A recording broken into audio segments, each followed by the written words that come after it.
गोविंद हरे मुरारी हे नाथ नारायण वासुदेवा। श्री कृष्ण गोविंद हरे मुरारी हे नाथ नारायण वासुदेवा। पितु मातु स्वामी सखा तुम्ही हो हे नाथ नारायण वासुदेवा। श्री कृष्ण गोविंद हरे मुरारी हे नाथ नारायण वासुदेवा। गरुण जी भगवान विष्णु जी से प्रश्न करते हैं कि प्रभु,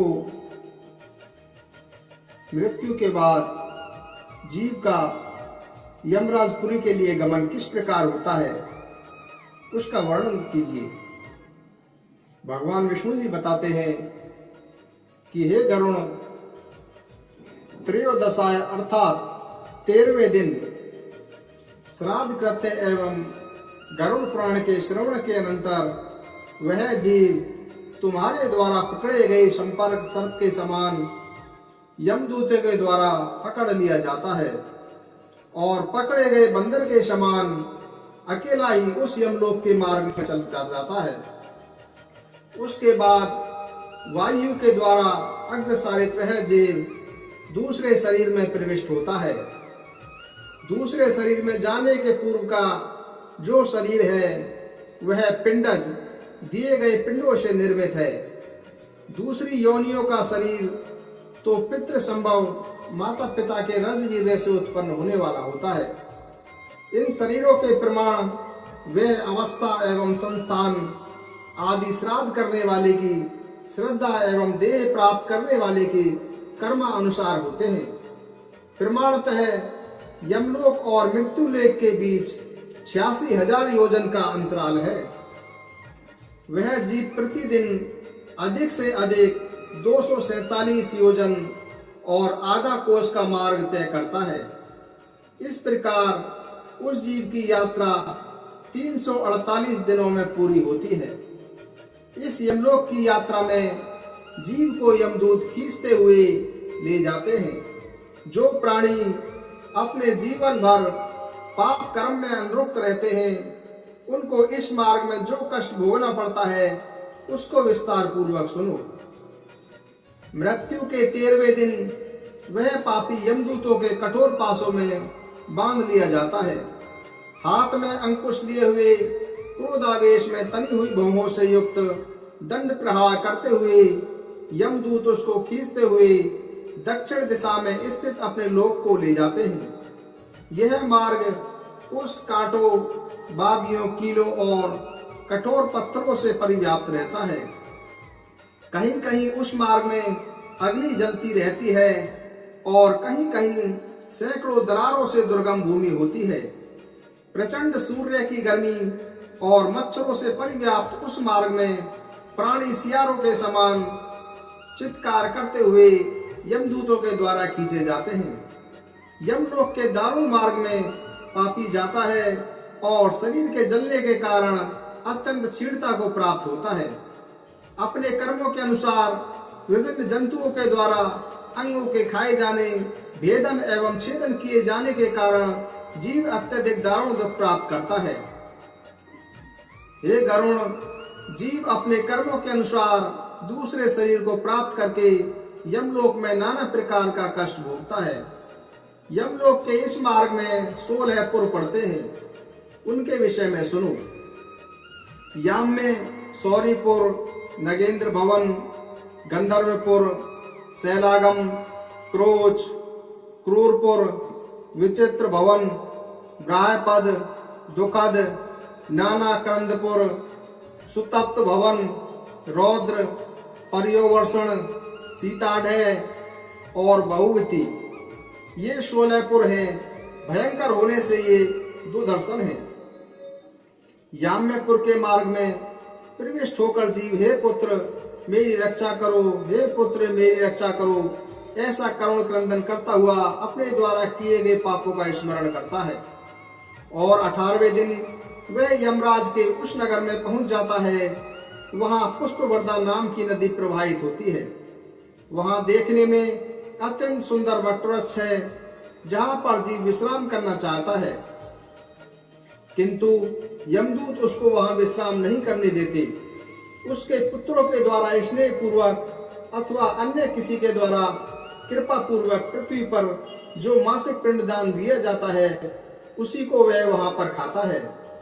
तदंतर वहां से उसकी यात्रा सौरीपुर के लिए होती है। चलता हुआ वह मार्ग में यमदूतों के द्वारा मुद्रों से पीटा जाता है। वह दुख से अत्यंत पीड़ित होकर इस प्रकार विलाप करता है कि उस जन्म में मनुष्य और पशु पक्षियों की संतुष्टि के लिए मैंने जलाशय नहीं खुदवाया, गौ की शांति के लिए गौ भूमि का दान भी नहीं दिया। अतः हे शरीर, जैसे तुमने किया है उसी के अनुसार अब तुम अपना निस्तार करो। और सौरीपुर में काम रूपधारी इच्छानुसार स्थितिशील एवं गतिशील राजा राज्य करता है। उसका दर्शन मात्र करने से जीव वैसे कांप उठता है और अपने अनिष्ट की शंका से ग्रस्त होकर त्रिपक्ष में पुत्रादिक स्वजनों के द्वारा पृथ्वी पर दिए गए जलयुक्त पिंडों को खाकर आगे बढ़ता है। वहां से वह आगे बढ़ता हुआ मार्ग में यमदूतों के खड़ग प्रहार से अत्यंत पीड़ित होकर इस प्रकार प्रलाप करता है कि हे शरीर, मैंने जल आदि का सदा दान नहीं दिया, न तो नियम से प्रतिदिन गाय के लिए अपेक्षित गृहग्रास आदि कृत्य किया है, और न तो वेद शास्त्र की पुस्तक ही दान दिया है। पुराण में देखे हुए मार्ग को मैंने सेवन नहीं किया है, इसलिए जैसा तुमने किया है उसी में अपना निस्तार करो। इसके बाद जीव नगेंद्र नगर में जाता है। वहां पर वह अपने बंधु बांधवों के द्वारा दूसरे महीने में दिए गए अन्न को खाकर आगे की ओर प्रस्थान करता है। चलते हुए उसके ऊपर यमदूतों द्वारा कृपाण की मुठियों से प्रहार किए जाने पर वह इस प्रकार विलाप करता है, बहुत बड़े पुण्यों को करने के पश्चात मुझे मनुष्य योनि प्राप्त हुई थी, किंतु मुझ मूर्ख ने सब कुछ पराधीन हो गया। अर्थात मनुष्य योनि प्राप्त करके भी मैंने कुछ सत्कर्म नहीं किया। इस प्रकार विलाप करता हुआ जीव तीसरे मास पूरा होते ही गंधर्व नगर में पहुंच जाता है। उसके बाद समर्पित किए गए तृतीय मासिक पिंड को खाकर वह पुनः आगे की ओर चल देता है। मार्ग में यमदूत उसको कृपाण के अग्रभाग से मारते हुए, जिससे आहत होकर वह पुनः इस प्रकार विलाप करता है कि मैंने कोई दान नहीं दिया, अग्नि में आहुति नहीं दी, और न तो हिमालय की गुफा में जाकर कोई तप किया है, और अरे मैं तो इतना नीच हूँ कि गंगा के परम पवित्र जल का भी मैंने कभी सेवन नहीं किया। इसीलिए हे शरीर, जैसा तुमने कर्म किया है उसी के अनुसार अपना निस्तार करो। हे गरुण, चौथे मास में जीव शैलागमपुर पहुंच जाता है। वहां उसके ऊपर निरंतर पत्थरों की वर्षा होती है। पुत्र के द्वारा दिए गए चतुर्थ मासिक श्राद्ध को प्राप्त कर वह जीव सरकते हुए चलता है, किंतु पत्थरों के प्रहार से अत्यंत पीड़ित होकर वह गिर पड़ता है और रोते हुए यह कहता है कि मैंने न तो ज्ञान मार्ग का सेवन किया, और ना ही मैंने योग मार्ग का, ना ही मैंने कर्म मार्ग और ना ही भक्ति मार्ग को अपनाया, और न साधु संतों का साथ करके उनसे कुछ हितैषी बातें ही सुनी है। अतः हे शरीर, तब जैसा तुमने किया है उसी के अनुसार अपना निस्तार करो। मृत्यु के 5वें मास में कुछ कम दिनों में वह क्रोचपुर पहुंच जाता है। उस समय पुत्र आदि के द्वारा दिए गए श्राद्ध के पिंड और जल का सेवन करके वहां एक घड़ी विश्राम करता है। हे कश्यप पुत्र, इसके बाद 6ठे मास में जीव क्रूरपुर की ओर चल देता है। मार्ग में वह पृथ्वी पर दिए गए पंचम मासिक पिंड को खाकर जलपान करता है। तत्पश्चात वह क्रूरपुर की ओर फिर बढ़ता है, किंतु यमदूत मार्ग में उसको पट्टीसों द्वारा मारते हैं, जिससे वह गिर पड़ता है और इस प्रकार विलाप करता है कि हे मेरे माता पिता, हे मेरे भाई बंधु, हे मेरे पुत्र, हे मेरी स्त्रियों, आप लोगों ने मुझे कोई ऐसा उपदेश नहीं दिया जिससे मैं उन दुष्कर्मों से बच सकता, जिनके कारण मेरी इस प्रकार की अवस्था हो गई। इस प्रकार का विलाप करते हुए उस जीव से यमदूत कहते हैं कि अरे मूर्ख, तेरी कहाँ माता है, कहाँ पिता है, कहाँ स्त्री है, कहाँ पुत्र है और कहाँ मित्र है। तू अकेला ही चलते हुए इस मार्ग में अपने द्वारा किए गए कर्मों के फल का उपभोग कर। अरे मूर्ख, तू जान ले, इस मार्ग में चलने वाले लोगों की दूसरे की शक्ति का आश्रय करना व्यर्थ है। परलोक में जाने के लिए पराये आश्रय की आवश्यकता नहीं होती। वहां तुम्हारे खुद के करे गए पुण्यों के साथ होता है। जो तुम्हारे अच्छे कर्म होते हैं वही तुम्हारे साथ होते हैं। तुम्हारा तो उसी मार्ग से गमन निश्चित है जिस मार्ग में किसी क्रिया विक्रय के द्वारा भी अपेक्षित सुख साधन का संग्रह नहीं किया जा सकता। इसके बाद वह जीव विचित्र नगर के लिए चल देता है। रास्ते में यमदूत उसको शूल के प्रहार से आहत कर देते हैं, जिसके कारण वह दुखित होकर इस प्रकार प्रलाप करता है कि हाय, मैं कहाँ चल रहा हूँ, मैं तो निश्चित ही अब जीवित नहीं रहना चाहता, फिर भी जीवित हूँ, मरे हुए प्राणी की मृत्यु पुनः नहीं होती। इस प्रकार का विलाप करता हुआ वह जीव यातना शरीर को धारण करके विचित्र नगर में जाता है, जहाँ पर विचित्र नामक राजा राज्य करता है। वहां पर पिंड से अपनी शुभा को शांत करने के लिए नगर की ओर चल देता है। मार्ग में यमदूत भाल से प्रहार करते हैं, जिससे स्वतंत्र होकर वह इस प्रकार विलाप करता है कि मेरे माता पिता, भाई, पुत्र कोई है अथवा नहीं जो इस दुख से सागर से गिरे हुए मुझ पापी को उद्धार कर सके। ऐसा विलाप करता हुआ वह जीव मार्ग में चलता रहता है। उसी मार्ग में वैतरणी नाम की एक नदी पड़ती है जो 100 योजन चौड़ी है और रक्त तथा पीप से भरी हुई है। जैसे ही मृतक उस नदी के तट पर पहुंचता है, वैसे ही वहां पर नाव वाले मल्लाह आदि उसको देखकर यह कहते हैं कि यदि तुमने वैतरणी गौ का दान किया है तो इस नाव पर सवार हो जाओ और सुखपूर्वक इस नदी को पार कर लो। जिसने वैतरणी नाम की गाय का दान दिया है वही सुखपूर्वक इस नदी को पार कर सकता है। जिस व्यक्ति ने वैतरणी गौ का दान नहीं दिया है उसको नाविक हाथ पकड़कर घसीटते हुए ले जाते हैं। तेज और नुकीली चोंच से कौवा, बगुला और उलुक नामक पक्षी अपने प्रहार से उसे अत्यंत व्यथित करते हैं। हे पक्षीराज, अंत समय आने पर मनुष्यों के लिए वैतरणी का दान ही हितकारी है।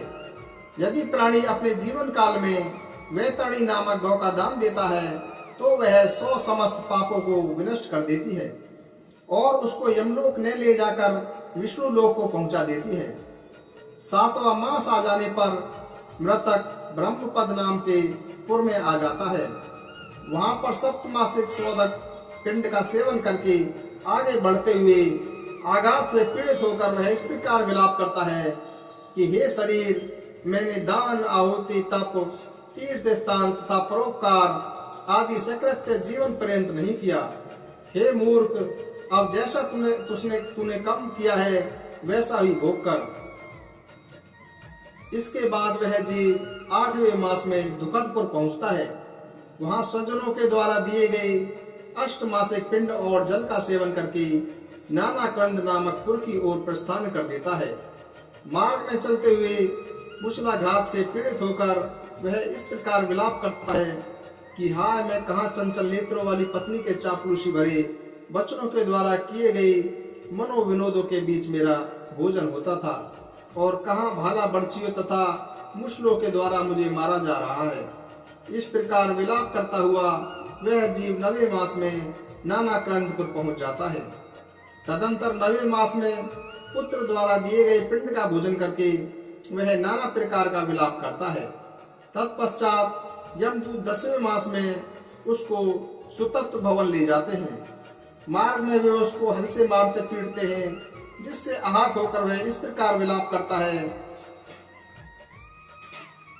कि हाय, कहाँ पुत्रों के कोमल कोमल हाथों से मेरे पैर दाबे जाते थे और कहाँ आज इन यमदूतों के कठोर हाथों से पैर पकड़कर मुझे निर्दया पूर्वक घसीटा जा रहा है।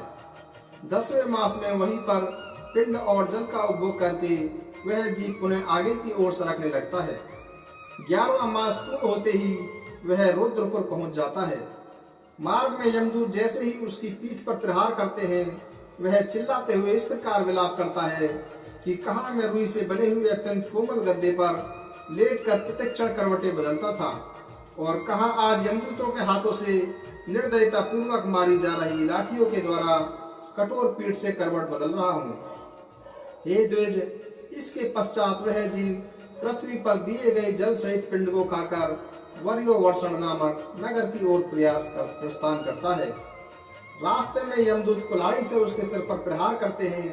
हताहत होकर वह इस प्रकार विलाप करता है कि हाय, कहाँ भृत्यों के कोमल कोमल हाथों से मेरे सर पर सुवासित तेल की मालिश होती थी, और कहाँ आज क्रोध से परिपूर्ण यमदूतों के हाथों से मेरे इस सर पर कुल्हाड़ियों का प्रहार हो रहा है।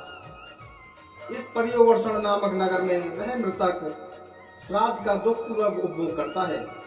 तदंतर वर्ष बीतते ही वह सीताड़े नाम की नगरी में पहुंच जाता है।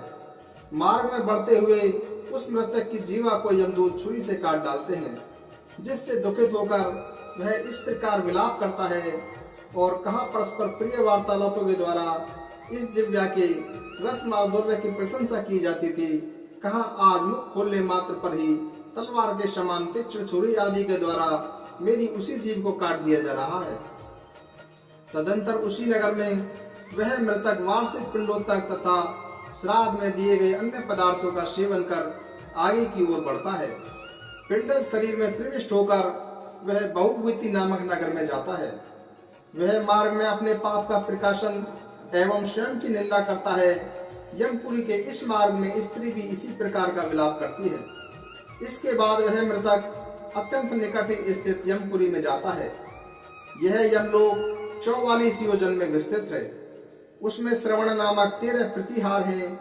उन प्रतिहारों को श्रवण कर्म करने से प्रसन्नता होती है, अन्यथा वे क्रुद्ध होते हैं। ऐसे लोक में पहुंचने के पश्चात प्राणी मृत्यु काल तथा अंत तक आदित्य के मध्य में स्थित क्रोध से लाल लाल नेत्रों वाले काले पहाड़ के समान भयंकर आकृति से युक्त यमराज को देखता है। विशाल दांतों से उसका मुखमंडल बड़ा ही भयानक लगता है। उनकी भ्रूभंगियाएं तली रहती हैं, जिससे उनकी आकृति भयानक प्रतीत होती है। उनके एक हाथ में दंड और दूसरे हाथ में भैरव पास रहता है। यमलोक में पहुंचा हुआ जीव यम के द्वारा बताई गई शुभाशुभ गति को प्राप्त करता है। जैसा मैंने तुमसे पहले कहा है, उसी प्रकार की पापात्मक गति पापी जीव को प्राप्त होती है। जो लोग छत्र पादुका और घर दान करते हैं, जो लोग पुण्य कर्म करते हैं, वे वहां पर पहुंचकर सौम्य स्वरूप वाले कानों में कुंडल और सिर पर मुकुट धारण किए हुए शोभा संपन्न यमराज का दर्शन करते हैं। चूंकि वहां जीव को बहुत भूख लगती है, इसीलिए एकादशाय, द्वादशाय, षड्मास तथा वार्षिक तिथि पर बहुत से ब्राह्मणों को भोजन कराना चाहिए। हे खगश्रेष्ठ, जो व्यक्ति पुत्र, स्त्री तथा अन्य सगे संबंधियों के द्वारा कहे गए उनके स्वार्थ को ही जीवन पर्यंत सिद्ध करता है और अपने परलोक को बनाने के लिए पुण्य कर्म नहीं करता है, वही अंत में कष्ट प्राप्त करता है। हे गरुण, मृत्यु के पश्चात संयमनीपुरी को जाने वाले प्राणी को जो गति होती है और वर्ष पर्यंत जो कृत्य किए जाते हैं, उनको मैंने कहा। ओम नमो नारायणे, ओम नमो नारायणे। दोस्तों, उम्मीद है यह वीडियो आपको पसंद आई। मेरे चैनल को सब्सक्राइब और वीडियो को लाइक और शेयर करें। ओम नमो नारायण।